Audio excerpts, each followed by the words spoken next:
기독교의 용어가 세상에서도 일반화된 단어들이 여러 개가 있습니다. 다윗과 골리앗, 교회에서만 쓰는 것이 아니라 밖에서도 상당히 차이 나는 상대와의 싸움에서 다윗과 골리앗이라는 단어를 쓰죠. 또한 전도사, 교회에서 쓰는 단어지만 밖에서도 어떤 일을 선도하는 사람들에게 어떤 전도사 이렇게 단어를 씁니다. 또한 오늘 제목과 같은 달란트도 바로 그런 단어죠. 원래는 화폐의 단위였지만 오늘은 재능을 나타내는 단어로 일반화된 단어입니다. 그래서 이 달란트를 탤런트라고 해서 TV에 배우를 말하기도 하고 너의 달란트가 얼마나 있느냐라고 말하기도 합니다. 하나님께서 여러분에게 어떤 달란트를 주셨습니까? 오늘 이 달란트의 이야기를 통해서 우리가 성경의 달란트의 의미를 한번 되새기는 시간이 되기를 원합니다. 첫 번째, 이 달란트라는 것은 주님께서 우리에게 맡기신 것이다 입니다. 14절에 보니까 자기의 소유를 맡긴과 같다라고 말합니다. 그러니까 이 달란트의 소유주는 내가 아닌 것이죠. 주님께서 우리에게 맡겨주신 것입니다. 말 그대로 빌려주신 것입니다. 왜냐? 우리가 살아가면서 그 달란트를 활용하면서 살라고 주님께서 우리의 일생 가운데 맡겨주신 것이 달란트입니다. 그래서 달란트라는 것은 주님이 주신 것이지 우리가 그냥 타고났거나 유전적이거나 내가 노력해서 얻었다라고 생각하면 안 되는 것입니다. 주님께서 주신 것, 빌려주신 것입니다.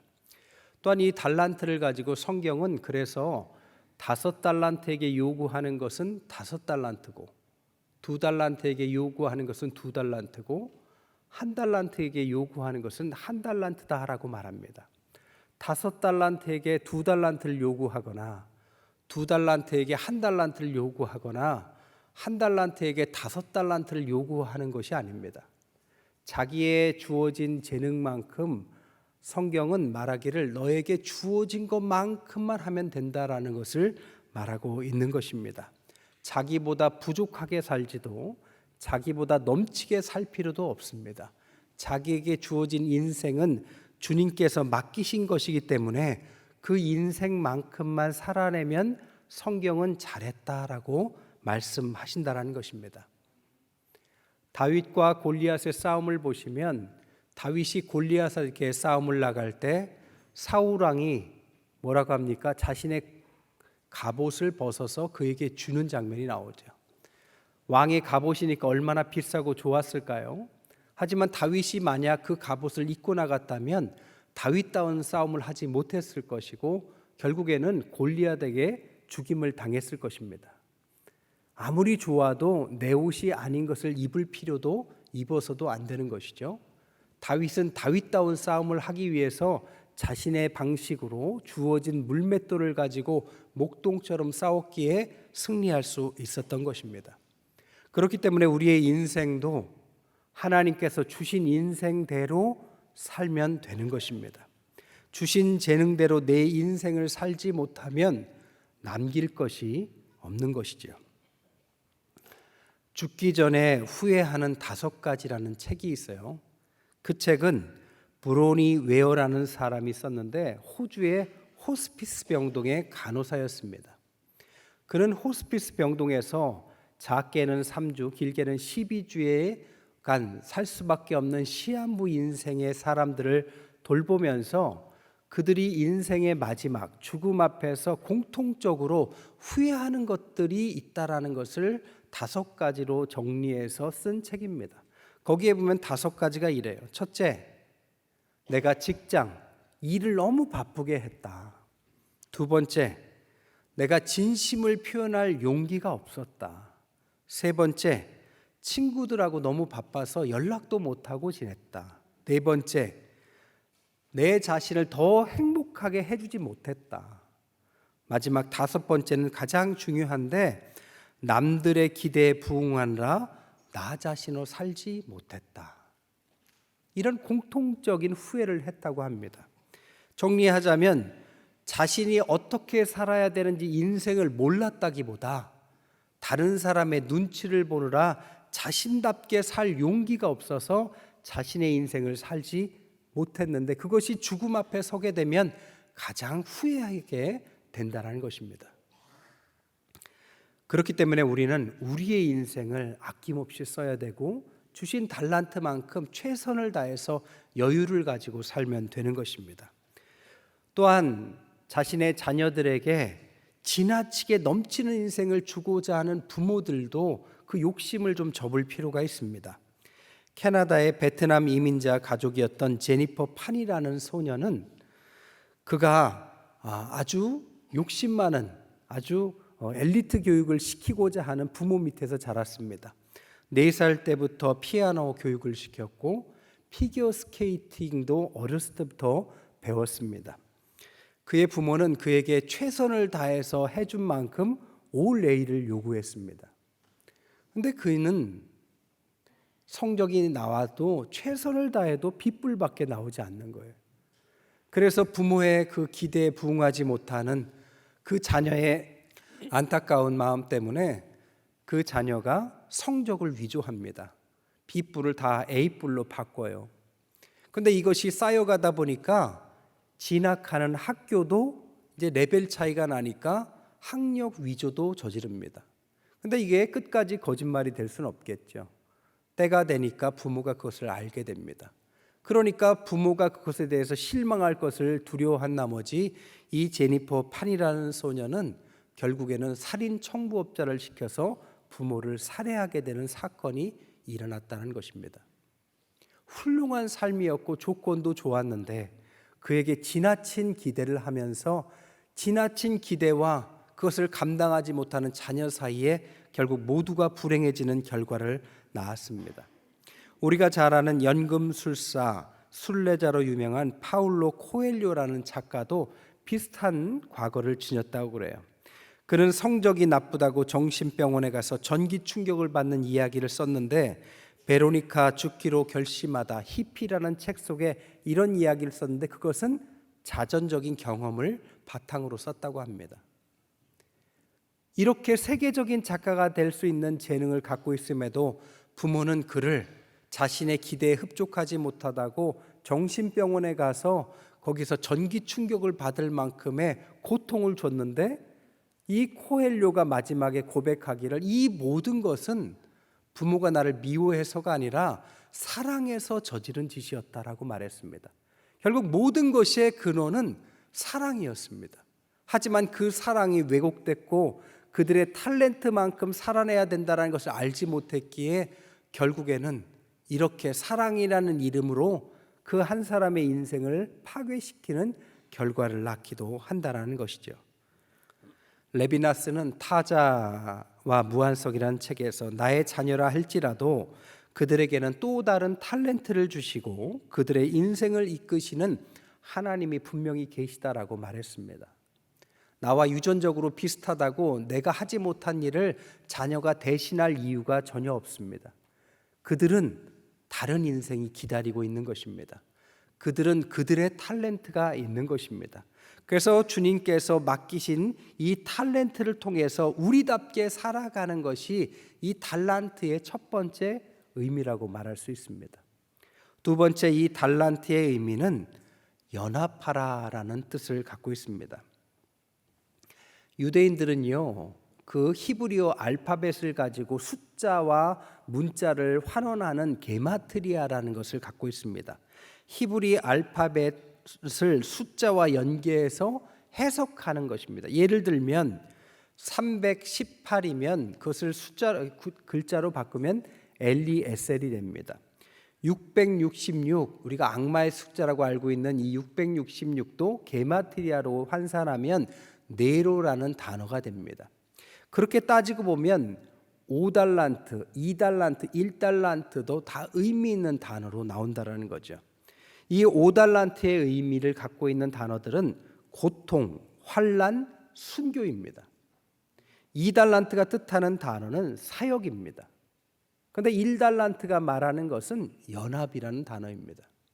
그러니까 이 성경에서 5달란트, 2달란트는 그 배를 이뤄서 칭찬받았는데 한 달란트, 1달란트를 그렇지 못했다라는 것은 게마트리아로 해석하자면 초대교회 교인들은 고통과 환난과 순교에는 잘 사역을 감당했지만 그들이 한 가지 부족한 게 있었다면 연합이었다라는 뜻입니다. 여러분, 뛰어나기 때문에 연합하지 못하는 사람이 많아요. 부족해서가 아니라 뛰어나서 남들보다 앞서가서 함께하지 못하는 사람들이 의외로 많습니다. 하지만 주님께서 이 땅에서 우리에게 원하시는 것은 뛰어난 달란트든 부족한 달란트든 함께하는 것이 주님의 뜻인 것입니다. 마지막 때 연합하지 못하는 사람들은 주님께 이렇게 경고를 받는 것입니다. 우리는 교회고 교회를 하나의 몸이라고 성경은 여러 번 말합니다. 이 몸은 일부가 아프면 다른 몸도 덩달아 아픈 것처럼 하나가 돼야 되는 것이죠. 그래서 하모니를 이루어야만 몸다운 몸이 되는 것입니다. 옛날에는 옆에보다 우리가 뛰어나고 옆 사람보다 우리가 뛰어나야만 성공한다고 가르쳤지만 요즘에는 트렌드가 바뀌었습니다. 옆 사람이 잘 돼야 내가 잘 되는 것입니다. 내가 잘 돼야 옆 사람도 잘 되는 것입니다. 서로 간에 상생해야만 더 좋은 결과를 내는 것이죠. 옛날에는 식당 옆에 식당이 차려지면 경쟁하느라 망한다고 그랬지만 요즘에는 식당 옆에 식당이 차려지면 식당 골목으로 유명해져서 손님들이 더 늘어납니다. 파이가 커지는 거죠. 그래서 더 좋은 것입니다. 유럽도요, 각각의 나라는 작은 나라들이지만 그 나라들을 가보면 국경이 없습니다. 그리고 언어와 문화와 국가는 다르지만 화폐도 같고 그리고 시차도 똑같습니다. 그래서 이 유럽이란 나라는 EU라고 말하고 하나의 큰 대륙처럼 행동을 하죠. 그러니까 미국이라든지 중국에 의해서 흔들리지 않고 자신들만의 아성을 쌓을 수 있었던 게 연합하기 때문입니다. 교회에도 하나님께서는 세 분이시지만 한 분이시죠. 이것을 삼위일체라고 말합니다. 성부 하나님, 성자 하나님, 성령 하나님은 각각의 하나님이시지만 하나의 하나님이시기도 하죠.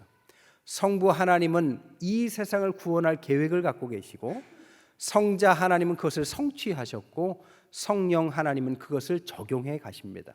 이 세 분이 각각의 역할을 하면서 연합해서 우리 각자가 이 자리까지 올 수 있는 구원이 일어나는 것이죠. 올해 표어가 뭡니까? 마음을 같이 하고 뜻을 합해라. 연합이 중요한 것입니다. 연합하지 못하는 사람들에 대해서 오늘 30절에 뭐라고 하느냐?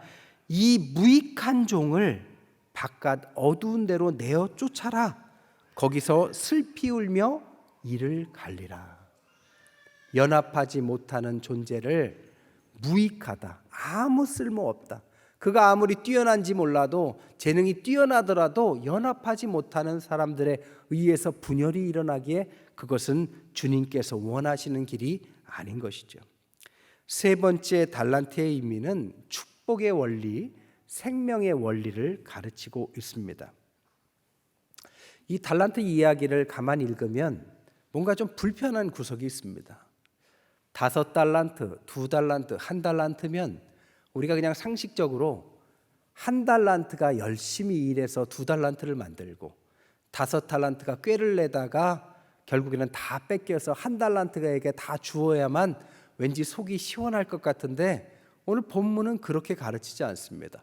5달란트도 열심히 하고 2달란트도 많이 가졌는데 열심히 하는데 오히려 작게 가진 1달란트가 오히려 작게 가졌음에도 불구하고 열심히 하지 않고 숨겨두고 땅에 묻었다가 그 있는 것마저 잃어버리게 되는 것이죠.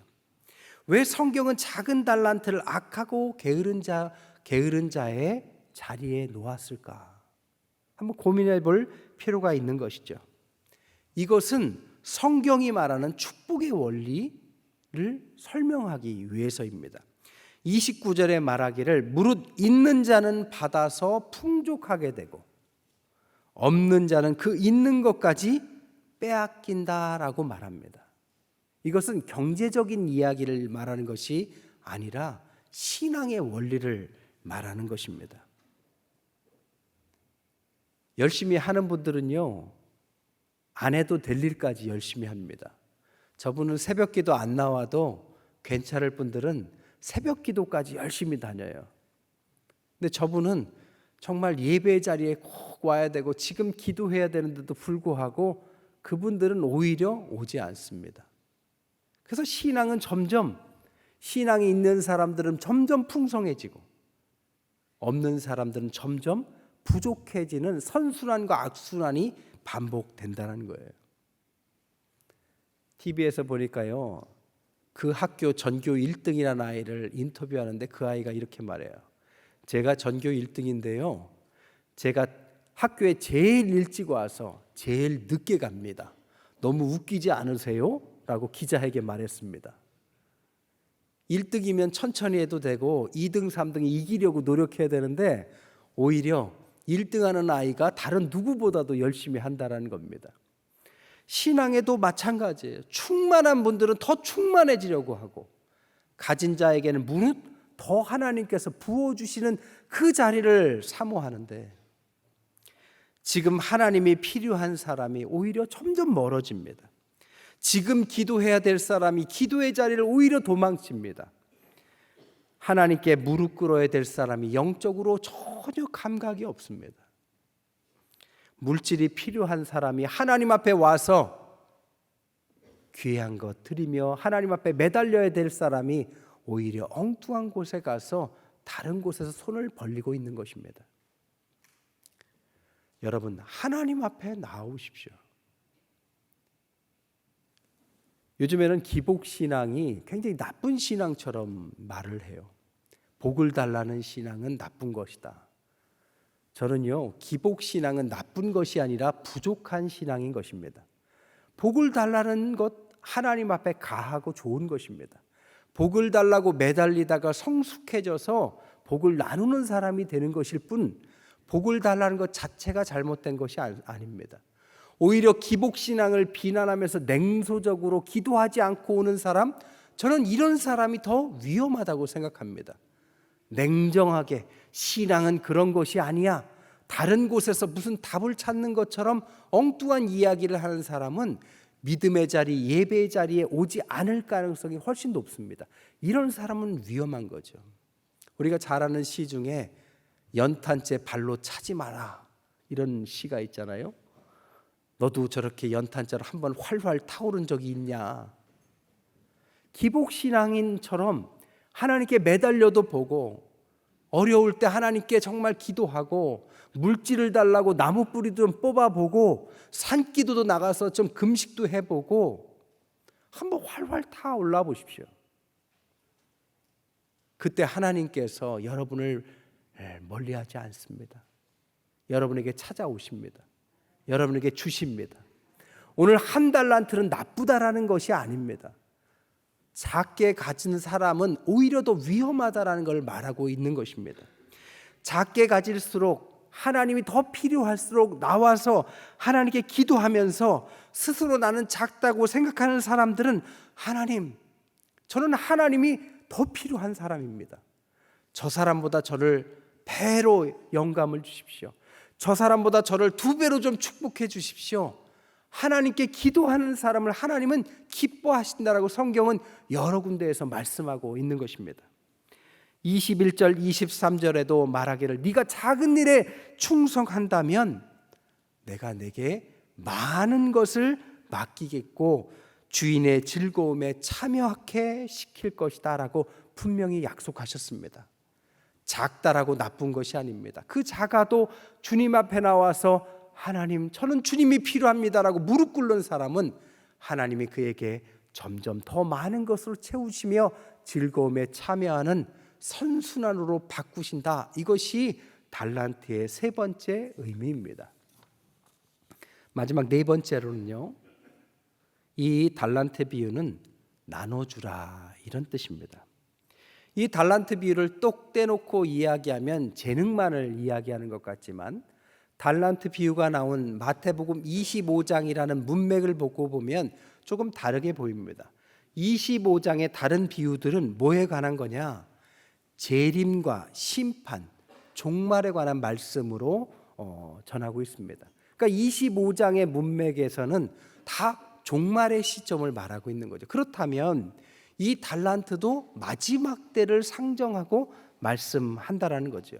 이 마지막 때에 달란트를 줬더니 그 달란트를 숨겨두고 보존하고 나누지 않고 베풀지 않고 땅에 묻어두는 그 사람에 대해서 말하고 있는 것입니다. 이것은 단지 재능만의 이야기가 아니라 주님께서 주신 것을 너는 왜 이 마지막 때에도 사용하지 않느냐를 지금 지적하고 있다는 것입니다. 왜 하나님은 우리만 사랑한다고 우리는 착각할까요? 하나님께서 온 인류를 만드셨다면 하나님께서 온 인류를 향해서 사랑이 나아가기 위해서 하나님은 우리를 먼저 선택한 것뿐입니다. 우리를 통해서 하나님은 재능을 주셨고 우리에게 다양한 달란트를 주셨고 그것을 통해서 주님의 이름을 퍼뜨리고 주님의 이름으로 그들의 일을 살리고 돕고 일으키는 역할을 하기 위해서 우리를 선택하시고 부어주신 달란트를 우리가 숨기고 나 하나 보존하려고 하고 우리 가족을 위해서만 소시민적으로 사는 사람이 있다면 그것은 성경이 말하는 선민의식에 빠진 것입니다. 달란트를 줬는데 사용하지 않는 악한 종인 것입니다.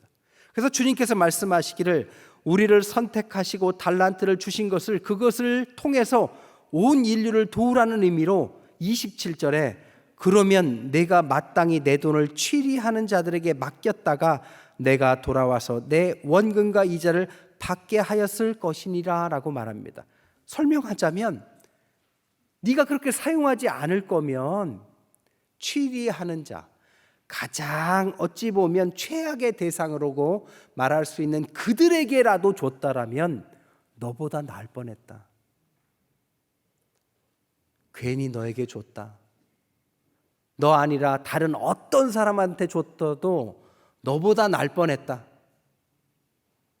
이게 얼마나 슬픈 비유입니까?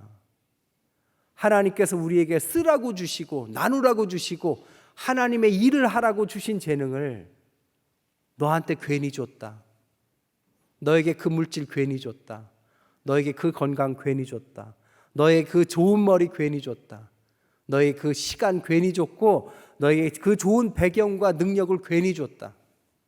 딴 사람에게 먼저 줬으면 더 좋았을 것을. 옛날에 어떤 목사님의 간증을 들었는데요. 그 목사님은 웬만한 교회신데 베풀기를 너무 잘하시는 겁니다. 그래서 자신이 어떻게 교회에서 이렇게 베풀기를 잘하시느냐에 대한 계기에 대한 간증이셨어요. 그 목사님이 그 교회에 부임하셔서 웬만한 크기의 교회인데 작은 교회에 목사님들이 오셔서 자꾸 도와달라고 하시더래요. 그런데 큰 교회는 큰 교회 나름대로, 작은 교회는 작은 나름대로 다 쓰임이 있지 않습니까? 그런데 너무 많은 분들이 찾아오셔서 도와달라고 하니까 도와는 주지만 너무 부담이 되더래요. 너무 피곤하고 부담되고 또 왔나 피하기도 하고. 근데 어느 날 어떤 목사님이 도와달라고 또 찾아와서 그분에게 이렇게 말하더랍니다. 아이고 목사님, 저 같은 사람 자주 오시고 피곤하시죠? 아이고 이럴 줄 알았으면 목사님 저랑 자리 바꾸실래요? 그때 그는 큰 깨달음이 왔다라는 거예요. 맞다. 이렇게 뭔가 필요해서 도움을 청하는 자리보다 부족하지만 나눌 수 있는 자리에 있다면 그것이 얼마나 큰 축복인가. 그래서 그가 부족하지만 나누기 시작하고 이 나누기 시작하니까 더 많은 것을 나눌 수 있는 환경으로 주시더라. 이게 그분의 간증이었습니다. 말씀을 정리하겠습니다. 여러분의 달란트는 몇 달란트일까요? 주님께서 주신 5달란트도 있고 스스로 생각할 때 1달란트도 있을 수 있습니다. 하지만 이 달란트는 다 주님께서 각각 재능에 맞게 우리에게 맡기신 것입니다. 한 가지 이야기만 더 하고 마치겠습니다. 어딜 보다 보니까요, 미국 메가 밀리언즈 복권이 굉장한 금액의 복권인데 23차례나 1등 당첨자가 안 나왔대요. 그래서 누적된 상금이 얼마냐? 9억 4천만 달러. 한국 돈으로 환산하면 1조 2천억의 상금이 지금 누적돼 있다고 합니다.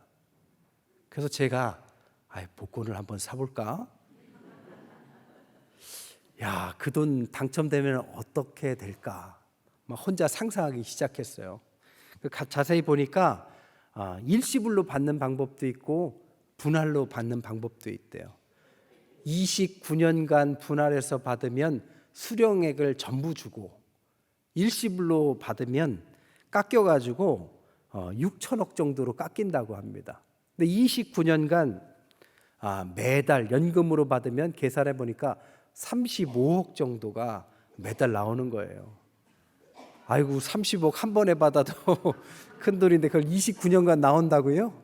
그래서 제가 이 돈을 받으면 뭘 할까? 제가 제일 먼저 교회를 생각했습니다. 그래서 교회에 부족한 거 다 채우고 갚을 거 갚고, 그리고 또 이 돈 갖고 할 일을 생각해 보니까 너무 많은 거예요. 하지만 여러분, 이런 게 얼마나 허황된 생각일까요? 여러분, 이렇게 허황된 생각을 갖지 않아도 달란트라는 것은 작은 금액이 아닙니다. 이 1달란트라고 말하는 달란트는 그 당시에 노동자의 만일 노동한 품삯입니다. 환산하면 20년 월급에 해당해요. 아무리 작은 금액이라도 20년치 월급을 우리에게 주시는 것입니다. 허황되게 몇 조 몇십억을 요청하고 그것에 꿈꾸지 않아도 하나님은 우리에게 최소한 20년치, 최대한 100년치의 달란트를 다 나눠 주셨다는 것입니다. 그것을 가지고 우리는 마음껏 일할 수 있습니다. 엉뚱한 생각하실 필요 없이 우리에게 주어진 것만 가지고도 그것을 나답게 사용하고 나누며 사용하고 함께 사용하고 함께 주님의 일을 해나가면 마지막 때 주님께서 기뻐하시는 그 기쁨의 자리에 참여하는 축복이 임하는 것입니다. 올 한 해 하나님께서 계획한 많은 계획 가운데 저와 여러분 이 달란트를 다 선용하셔서 땅에 묻는 분 한 분도 안 계시고 정말 주님께 귀하게 사용받는 주님의 백성들 되시기를 주님의 이름으로 간절히 축원드립니다.